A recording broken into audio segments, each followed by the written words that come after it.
El Paredón de España, en Paterna, ha sido testigo un año más de un emotivo acto de recuerdo y memoria. Junto al muro de la ignominia, donde el franquismo fusiló a 2.238 personas tras la Guerra Civil, se ha recordado a las víctimas y se ha entregado los restos de 20 represaliados a sus familias, para que más de 80 años después descansen junto a sus seres queridos. Un acto que este año tenía una carga especial, tras la llamada Ley de Concordia revisionista que impulsan PP y Vox y que iguala la dictadura con la República. Yo soy Pedro Luis Alonso Gutiérrez y aquí en esta fosa estuvo durante 84 años mi abuelo y 45 personas más. Mi abuelo se llamaba Ulpiano Alonso Presa y era una persona de cierta relevancia en Puerto de Sagunto y en el mundo sindical de la siderurgia allí. Soy Isabel Gómez Iranzo. En esta fosa 95 estaba enterrado hasta junio del año pasado mi abuelo materno, Alejandro Iranzo Martínez. Alejandro era un jornalero de Requena, no peligroso. Estaba casado y dejó viuda y 7 hijos, algunos de ellos muy pequeños. Me llamo Benedicto Vijuescas Ros, és un pare. Pare jo no el coneguí, però segons la història, el 27 de juliol de 1940 va ser fusilat. A él lo acusaron de un montón de cosas, pero realmente él estuvo al margen de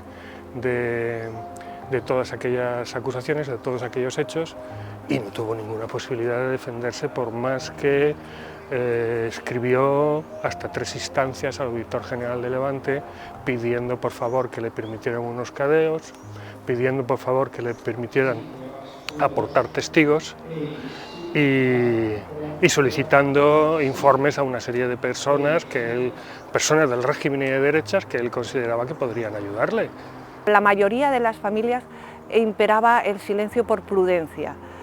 Fueron muchos meses en los que, por ejemplo, mi abuelo estuvo encarcelado, en los que la familia fue señalada, en los que después lo mataron sin juicio ninguno, sin defensa, y entonces se veía, las familias eran conscientes de cuáles podrían ser las consecuencias.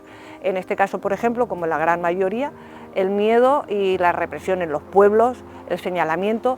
Mi abuela tenía muchos hijos pequeños, su hijo mayor, a los pocos meses de asesinar a su padre aquí en Paterna, entró en prisión, lo condenaron a 30 años, por ser, solo por ser el hijo mayor de un rojo, que ya había pagado su condena, con lo cual la familia entera tenía condena.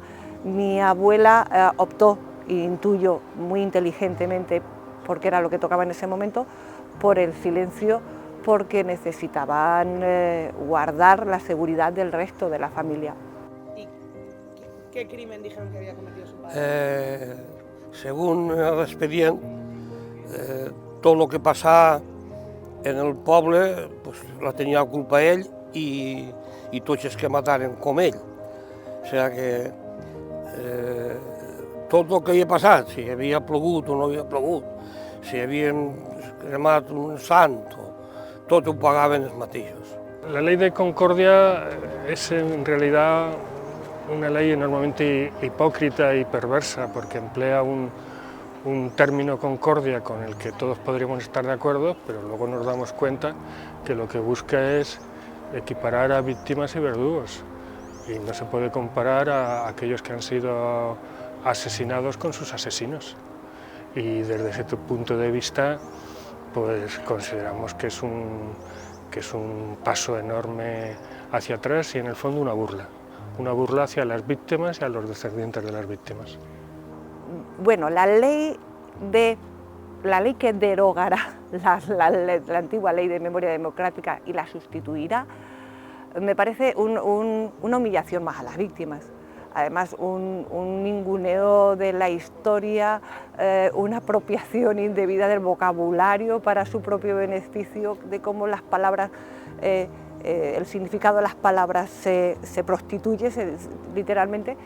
Y me parece, pues simplemente esto sí que abrirá heridas. Esta nueva ley abrirá heridas. como ellos dicen. Las víctimas tienen derecho a descansar. Esta ley iguala democracia con dictadura, iguala víctimas con asesinos, con verdugos.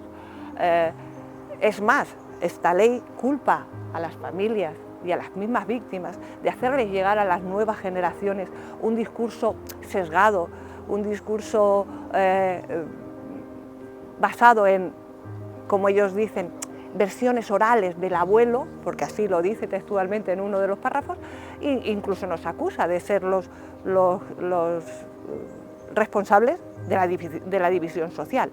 Está claro que no es así y no vamos a parar, las víctimas y las familias no pararemos. No, eso no se debe permitir, porque si hay una memoria histórica que ha costado sangre, sudor y lágrimas llevarla a cabo, pues tiene que seguir. Vivimos en un país democrático y eso no hay que tolerarlo.